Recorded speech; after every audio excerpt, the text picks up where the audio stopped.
का स्वदेशी उत्पादन 70 लाख टन बढ़ाने के लिए 6 उर्वरक संयंत्रों का उद्धार किया जा रहा है। FCIL के गोरखपुर, सिंदरी, तलचर और रामागुंडम संयंत्र, HFCL की बरौनी इकाई और BVFCL की नामरू फोर्थ। सोने पर सुहागा ये है कि देश में अब बनेगा सिर्फ नीम लेपित यूरिया, क्योंकि इससे होगा किसानों का फायदा ही फायदा। अनाज का उत्पादन 10% तक बढ़ेगा। बढ़ेगी 10 से 15% नाइट्रोजन क्षमता।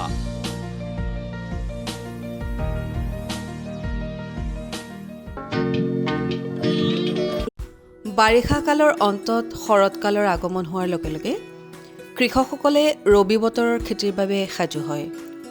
দৰং জিলাৰ অন্তৰ্গত খাৰপতীয়া নামৰ অঞ্চলৰ কৃষকসকলে ভাদ মাহৰ পৰাই ফুলকবি, বন্ধাকবি, ওলকবি, জলকীয়া, কেপচিকাম ইত্যাদি নানাবিধ শাক-পাচলিৰ খেতিৰ বাবে পুলিবাৰী প্ৰস্তুত কৰি মূল পথাৰ প্ৰস্তুতিৰ উপৰিও ব্যৱসায়িকভাৱে এইবিলাক শস্যৰ খেতি পথাৰত কৰা দেখা যায়।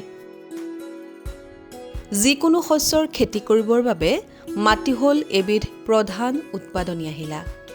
উৎপাদন বৃদ্ধিৰ বাবে এটি গুৰুত্বপূৰ্ণ পদক্ষেপ হ'ল উপযুক্তভাৱে মাটিৰ প্ৰস্তুতি।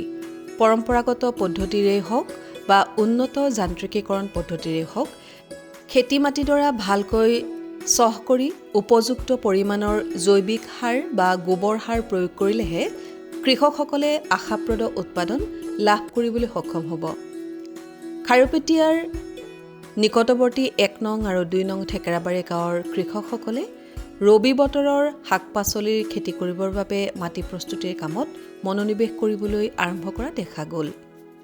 সাধাৰণতে মাটি প্ৰস্তুতি কৰোঁতে ইয়াৰ কৃষকসকলে যথেষ্ট পৰিমাণৰ শুকান গোবৰ সাৰ মাটিত প্ৰস্তুত কৰা দেখা যায়। দলগাঁও কৃষি মহকুমাৰ অন্তৰ্গত 1 নম্বৰ ঠেকেৰাবাৰী গাঁৱৰ এজন প্ৰগতিশীল যুৱ কৃষক মইদুল ইছলামে তেওঁৰ 2 বিঘা মাটিত ৰবি বতৰৰ আগতীয়া শাক-পাচলি খেতি কৰিবৰ বাবে মাটি প্ৰস্তুতি আৰু গোবৰ সাৰ প্ৰয়োগ সম্বন্ধে আমাৰ আগত এইদৰে ব্যক্ত কৰে। এতিয়া শালি ধান কৰোঁ, বড়ো ধান কৰোঁ, চব্জি কৰোঁ, আপোনাৰ চব্জি আলু, বিলাহী, বেঙেনা, ফুলকবি, বন্ধাকবি, কেপচিকাম, জলকীয়া চবে কৰোঁ। মুঠতে চব্জি যিখিনি কৰোঁ বছৰত 3টা চব্জি কৰিব পাৰোঁ আৰু। এতিয়া এইখিনি যে দেখিছোঁ গোবৰ দি ৰাখিছে, এইখিনি আপোনাৰ মাটি নেকি? হয় হয়। কিমান আছে ইয়াতে? ইয়াতে আছে 2 বিঘা। গোবৰখিনি কিয় দিছে এইটো? গোবৰ দিছোঁ, এইটো গোবৰ প্ৰস্তুতিকৰণ। এতিয়া মাটি প্ৰস্তুতি গোবৰটো দিছোঁ এইকাৰণে, গোবৰ নিদিলে আমাৰ আজিকালি গোবৰ নিদিলে খেতিয়েই নহয়। কাৰণ গোবৰটো অতি প্ৰয়োজনীয়। যিটো গোবৰ মানে আমাৰ মাটিটো ঠাণ্ডা ৰাখে, জীপ ৰাখে, আৰু যিখিনি গোবৰ দিওঁ সেই গোবৰখিনিত মানে আপোনাৰ সাৰ যিটো মানে গ্ৰ'থ আনিব লাগে সেই গ্ৰ'থটো ভাল হয়, সেউজীয়া হৈ যায় বা আপোনাৰ প্ৰডাকশ্যনো ভাল হয় গোবৰত দিয়াত। তাৰপিছত গোবৰ আমি বছৰত 2বাৰ দিওঁ। প্ৰত্যেক বছৰত আপোনাৰ 40 ঠেলা নালাগে, মোটামুটি 24 ঠেলা, 12 ঠেলা 15 ঠেলাকৈ দিওঁ। বিঘাত 15 ঠেলা 12 ঠেলাকৈ দিওঁ। সেই গোবৰখিনি বছৰত 2বাৰকৈ দিওঁ। এই গোবৰখিনিয়ে কৰি আমি খেতি কৰোঁ। আৰু সাৰ চাৰ এইবিলাক এই আপোনাৰ কেমিকেল যিখিনি সাৰ আছে এইখিনি কমে দিওঁ। বেছিভাগ এইখিনি দিয়াত আমাৰ আগতে দিয়া আছিল, কিন্তু আগত দিয়াৰ কাৰণে মাটিখিনি আমাৰ বেয়া হৈ গৈছিল, অম্ল হৈ গৈছিল, তিতাব তেনেকুৱা হৈ গৈছিলে, খেতি বাতি হোৱা নাছিল। যেতিয়াৰ পৰা গোবৰ দিয়া আৰম্ভ কৰিছোঁ তেতিয়াৰ পৰা মানে মাটিটো ভালো হ'ল আৰু খেতি বাতিও ভাল হ'ল। সেইখিনিয়ে আৰু আশা কৰোঁ চব খেতিয়ে ভালে হয়। এতিয়া প্ৰডাকশ্যনটো ভাল হয়।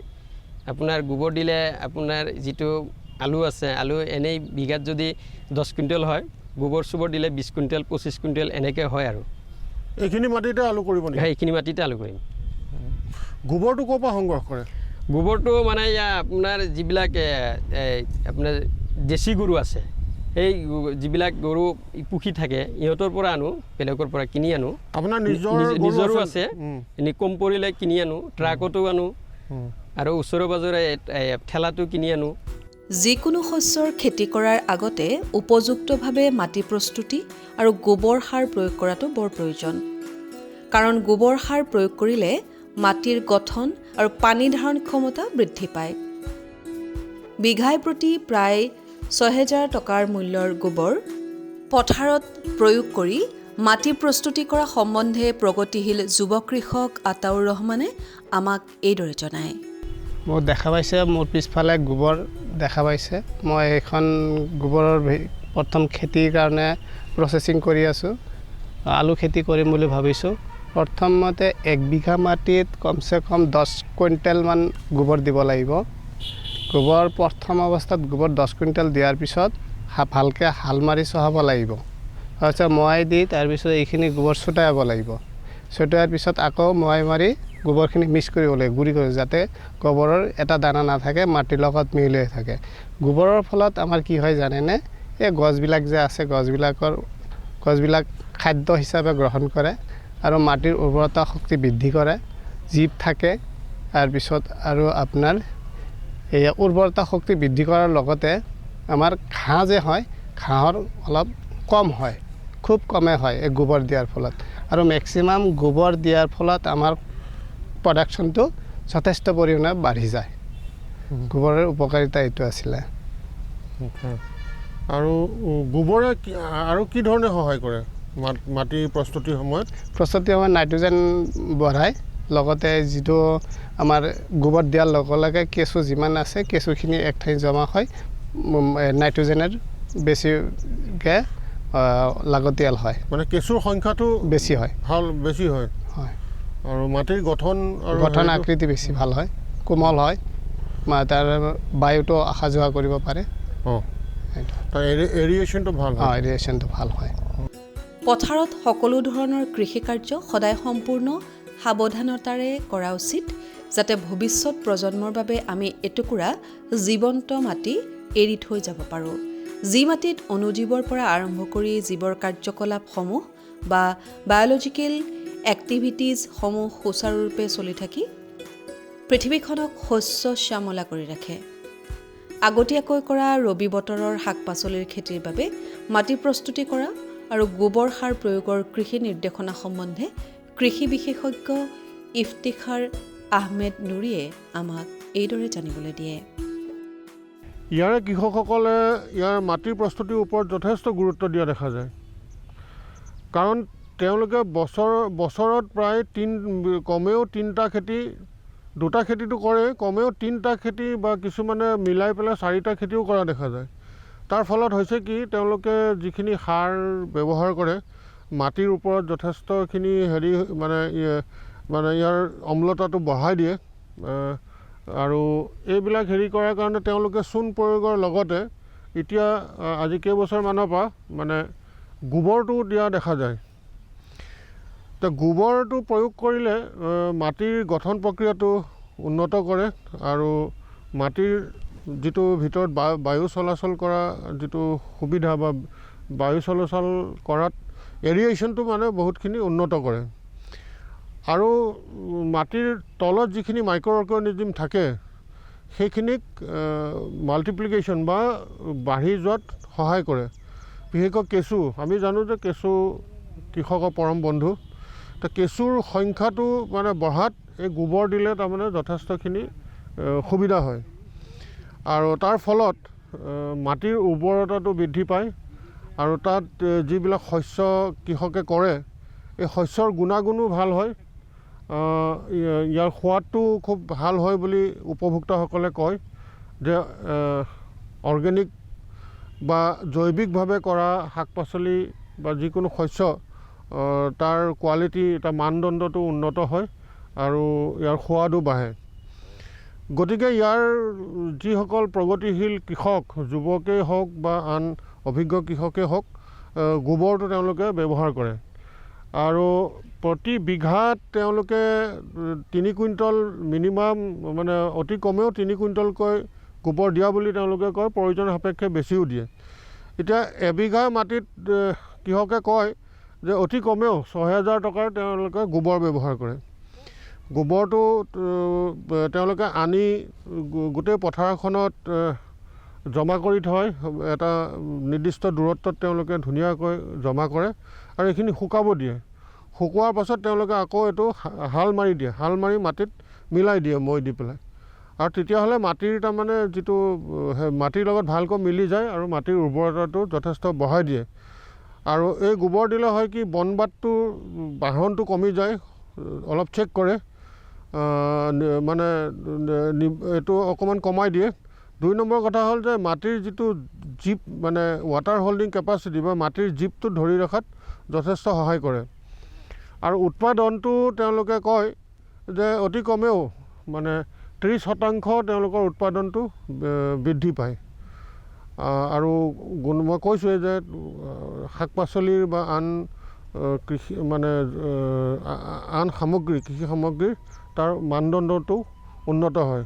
গতিকে কৃষকসকলে এই গোবৰ ব্যৱহাৰ কৰাটো তেওঁলোকে এইটো অভ্যাসত পৰিণত কৰিলে ভাল হয়।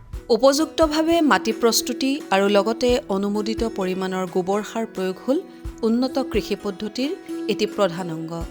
এই ব্যৱস্থাই মাটিৰ গঠন, মাটিৰ গুণাগুণ ইত্যাদি উন্নীত কৰাৰ লগতে শস্যৰ উৎপাদন বৃদ্ধিতো অৰিহণা যোগায়। ৰাজ্যখনৰ বিভিন্ন জিলাৰ লগতে নগাঁও জিলাৰ কৃষকসকলেও ব্যৱসায়িক ভিত্তিত বিভিন্ন শাক পাচলিৰ খেতি কৰা দেখা যায়। কম মাটিত কম খৰচতে আৰু কম সময়ত কৰিব পৰা শাক পাচলিবিলাকৰ ভিতৰত ভেন্দি হ'ল এবিধ অতি লাভজনক খেতি। নগাঁও জিলাৰ কলিয়াবৰ কৃষি মহকুমাৰ হাটবৰ কৃষি চক্ৰৰ অন্তৰ্গত ধৰমপুৰ নামৰ গাঁওখনৰ এজন প্ৰগতিশীল অভিজ্ঞ কৃষক বিপুল বৰাই বৰ্ণসংকৰ জাতৰ সঁচ ব্যৱহাৰ কৰি ২ বিঘা মাটিত ভেন্দিৰ খেতি কৰা দেখা গ'ল। উন্নত পদ্ধতি ব্যৱহাৰ কৰি কৰা ভেন্দি খেতিডৰাৰ কৃষিকাৰ্য, সাৰ প্ৰয়োগ আৰু বিপণন সম্বন্ধে অভিজ্ঞ কৃষক বিপুল বৰাই আমাক এইদৰে জনায়। আপুনি ভেন্দি খেতি কৰিছে? হয়, মই এতিয়া ভেন্দি খেতি কৰিছোঁ 2 বিঘা। কি জাত ব্যৱহাৰ কৰিছে? এইটো জাত হাইব্ৰিড ৰাধিকা। ৰাধিকা? হয় হয়। এইবিলাক ক'ৰ পৰা পায় আপোনালোকে? আমি ওচৰৰ দোকানৰ পৰাই আনো। আমাক ইয়াতে আমাৰ নলতলি বজাৰতে দোকান আছে ফাৰ্টিলাইজাৰত, এই দোকানৰ পৰা আমি আনো। 2 বিঘাত কিমান বীজৰ প্ৰয়োজন হৈছে? এইটো হাইব্ৰিডটো বিঘাই প্ৰতি আধা কেজি লাগে, আমি 1 কেজি ব্যৱহাৰ কৰিছোঁ। আচ্ছা, 1 কেজিৰে 2 বিঘা হৈ যায়? হৈ যায়। মানে প্ৰতি 2 বিঘাত 1 কেজি? 1 কেজি। কিমান দাম লৈছে এইটো? এইটো 8,000 টকা। প্ৰতি কেজিত 8,000 টকা। বহুত দাম দেখোন। হয়। কিয় ইমান দামী গুটি যে মানে কৰিছে কিয়? আমি ইমান দামী গুটি এইটো কাৰণেই কৰিছোঁ, এই জাতটো যিটো ৰাধিকা জাত, এইটো গুটিটো বৰ বেছিকৈ লাগে, প্ৰডাকশ্যনটো ভাল, সেয়েহে আমি দামী গুটিটো আনো। আৰু দামী গুটিটো অনাৰ কাৰণে আমি প্ৰডাকশ্যনটো ভাল পাওঁ, সেইকাৰণে আমি দামী গুটিটো কৰোঁ। এইটো কিমান দিন হৈছে ৰোৱা? এইটো আজি প্ৰায় 2.5 মাহমান হৈছে। 2.5 মাহ? হয়। এইটো কেনেকৈ ৰুইছিলে অলপ কওকচোন। এইটো প্ৰথমতে আমি মাটিখিনি খুব সুন্দৰভাৱে চাহ কৰি লৈছিলোঁ। তাৰ পাছত গৈ আমি অলপ গোবৰ সাৰ দিছিলোঁ আৰু লগতে ইউৰিয়া, ছুপাৰ, পটাছ আমি আৰু DAP আমি গোটেই সাৰখিনি ফাৰ্ষ্ট টাইম প্ৰয়োগ কৰি লৈছিলোঁ। সাৰখিনি প্ৰয়োগ কৰি লোৱাৰ পাছত মাটিখিনি চাৰ্জ কৰি আমি লাইনকৈ আমি ভেন্দিটো লগোৱা হৈছে। আৰু 1.5 ফুট বহলটো আমি 1.5 ফুটত দিছিলোঁ, আৰু এই যিটো আমাৰ লাইনৰ বহল সেইটো আমি প্ৰায় আধা ফুটত আমি এজোপা গছ দিছিলোঁ। এইটো কঠীয়া পাৰি মানে কঠীয়া গজাই ল'ব লাগে নেকি? নালাগে, আমি এইটো কঠীয়া ডাইৰেক্ট আমি ৰোপণ কৰিছোঁ। বীজ দিলেই হ'ল? হয়। লাইনত দিছে? হয়। এতিয়া কিমান দিন হ'ল বুলি ক'লে? এইটো 2.5 মাহমান হৈছে। প্ৰথম বীজ সিঁচাৰ পৰা প্ৰথম ছিঙিবলৈ কিমান দিন লাগে? প্ৰথম বীজ সিঁচাৰ পৰা ছিঙিবলৈ প্ৰায় 40 দিনমান সময় লাগে। আমি 40 দিনৰ পাছত আমি ছিঙিব পাৰোঁ। 40 দিনত মানে প্ৰথমবাৰ ছিঙিব পাৰি? হয়। সাৰ দিছে নেকি? সাৰ দিছোঁ। কি সাৰ দিছে? গোবৰ দিছে? গোবৰ দিছোঁ, হয়। তাৰপিছত গৈ ইউৰিয়া দিছোঁ, ছুপাৰ দিছোঁ, পটাছ দিছোঁ, চয়েল দিছোঁ, আৰু লগতে গোবৰ কিমান দিছে? গোবৰটো প্ৰতি বিঘাত আমি 5 কুইণ্টেলকৈ দিছোঁ। 5 কুইণ্টেল? হয়। আৰু ইউৰিয়া? ইউৰিয়া প্ৰতি বিঘাত আমি দিছোঁ 6 কেজি, পটাছ দিছোঁ 3 কেজি, তাৰপিছত DAP দিছোঁ 12 কেজি আৰু ছুপাৰ দিছোঁ আমি প্ৰতি বিঘাত 25 কেজি। ভেন্দি এবিধ লাভজনক আৰু পুষ্টিকৰ পাচলি, কাৰণ আমাৰ দেহৰ বাবে প্ৰয়োজনীয় ভিটামিন, প্ৰটিন আৰু খনিজ লৱণ আদি ইয়াৰ পৰা পোৱা যায়। ভেন্দি খেতিৰ বাবে ৰ'দ ঘাই সাৰুৱা মাটিৰ প্ৰয়োজন। ভেন্দি খেতিৰ কৃষি পদ্ধতি, প্ৰতিপালন আৰু বিপণন সম্বন্ধে কলিয়াবৰ মহকুমা কৃষি বিভাগৰ এজন সহকাৰী কৃষি পৰিদৰ্শক গোপাল শৰ্মাই আমাৰ আগত এইদৰে ব্যক্ত কৰে। ভেন্দি খেতি প্ৰধানকৈ ওখ বালিচহীয়া পলসুৱা মাটিত বাছনি কৰিব লাগে আৰু আপোনাৰ লোকেল জাত খেতি কৰিবলৈ হ'লে 2.5 কেজি বা 3 কেজি গুটি লাগে প্ৰতি বিঘাত, আৰু হাইব্ৰিড হ'লে আপোনাৰ 0.5 কেজি যথেষ্ট প্ৰতি বিঘা মাটিত। আমি প্ৰথমতে হাল কোৰ বাই মৈ জাবৰ জোঁথৰ পেলাই সমান কৰি লওঁ। তাৰ লগতে আমি 12 kilogram urea, 40 kilogram single super phosphate আৰু 10 কিলোগ্ৰাম আমাৰ মিউৰেট পটাছ, এইখিনি পটাছ আৰু সমুদায় ছুপাৰ সাৰখিনি আৰু লগতে 6 কেজি যিখিনি ইউৰিয়া সেইখিনি আমি প্ৰথম বেচেল ড'জ হিচাপে দি লওঁ।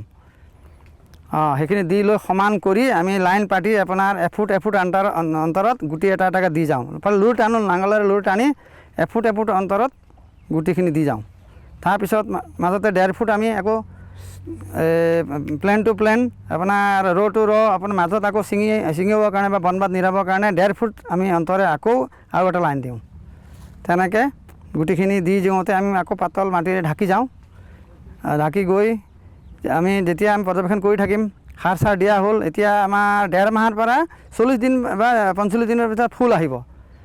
40 দিন আহিলে আমি 1.5 মাহৰ পৰা বস্তু ছিঙিব পৰা যায়, ফলটো ছিঙিব পৰা যায়। আৰু এদিনৰ অন্তৰে ছিঙিব লাগিব, তাত এদিনৰ অন্তৰে, নহ'লে বুঢ়া হৈ যায়, বজাৰত মানে নাখায়। উন্নত আৰু বৰ্ণসংকৰ জাতৰ সঁচৰ ব্যৱহাৰ আৰু উন্নত কৃষি পদ্ধতি ব্যৱহাৰ কৰি শাক পাচলিৰ খেতি কৰিলে কৃষকসকল যথেষ্ট লাভৱান হ'ব পাৰিব। किसान पूरी तरह से सशक्त और सक्षम बने, इस लक्ष्य के साथ हम निकले हैं। देश के किसानों को हर वो साधन संसाधन दिए जाए जिससे वो अपनी आय दोगुनी कर सके। ये मुस्कान है खुशहाली की, देश के मान की।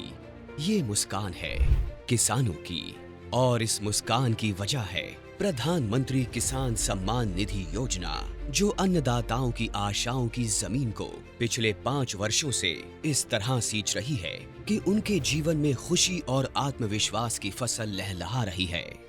माननीय प्रधानमंत्री जी की दूरगामी सोच का नतीजा है प्रधानमंत्री किसान सम्मान निधि योजना। लगातार तीसरी बार चुनी गई सरकार का पहला निर्णय किसानों के बारे में है। माननीय प्रधानमंत्री द्वारा PM किसान योजना की 17वीं किस्त की फाइल पर किया गया हस्ताक्षर मेहनतकश अन्नदाताओं के प्रति सरकार की प्रतिबद्धता को दर्शाता है। विश्व की सबसे बड़ी डायरेक्ट बेनिफिट ट्रांसफर योजनाओं में से एक प्रधानमंत्री किसान सम्मान निधि योजना में एक पारदर्शी प्रक्रिया के तहत सभी किसान परिवारों को 2,000 रुपए की 3 समान किस्तों के माध्यम से कुल 6,000 रुपए दिए जाते हैं। अब तक 16 किस्तों द्वारा 11 करोड़ से अधिक PM किसान लाभार्थियों को 3.04 लाख करोड़ रुपए से अधिक की धनराशि डायरेक्टली उनके अकाउंट में ट्रांसफर की जा चुकी है। प्रधानमंत्री किसान सम्मान निधि के तहत सालाना 6,000 की किस्तें मिलती हैं। यह हमारे लिए एक वरदान साबित हुई। प्रधानमंत्री किसान योजना पंजीकृत होला परे ता परठारु आज पर्यंत 32,000 टंका पाइछि। इस योजना से किसानों के साथ समग्र कृषि का जीर्णोद्धार हुआ है। देश के माननीय प्रधानमंत्री श्री नरेंद्र मोदी जी के विजन के तहत इस योजना को किसान केंद्रित डिजिटल बुनियादी ढांचा में तब्दील किया गया है, जिसमें बिना किसी बिचौलिए के किसानों को सीधे किस्तों का भुगतान किया जाता है। केंद्र सरकार के संकल्प को डिजिटल इंडिया से जोड़ते हुए ये योजना मोबाइल ऐप, eKYC प्रक्रिया, मोबाइल ऐप से फेस ऑथेंटिकेशन और नो योर स्टेटस मॉड्यूल की सुविधा प्रदान करती है, जिससे किसान इस योजना से जुड़ी कोई भी जानकारी सीधे प्राप्त कर सकते हैं। किसानों के जीवन को और आसान बनाने के लिए AI चैटबॉट किसान ई मित्र बेहतर कल का एक नया आगाज है। किसान ई मित्र AI चैटबॉट एक सच्चे दोस्त की भूमिका निभाते हुए योजना से जुड़ी सारी जानकारी चयनित भाषा में मुहैया कराता है।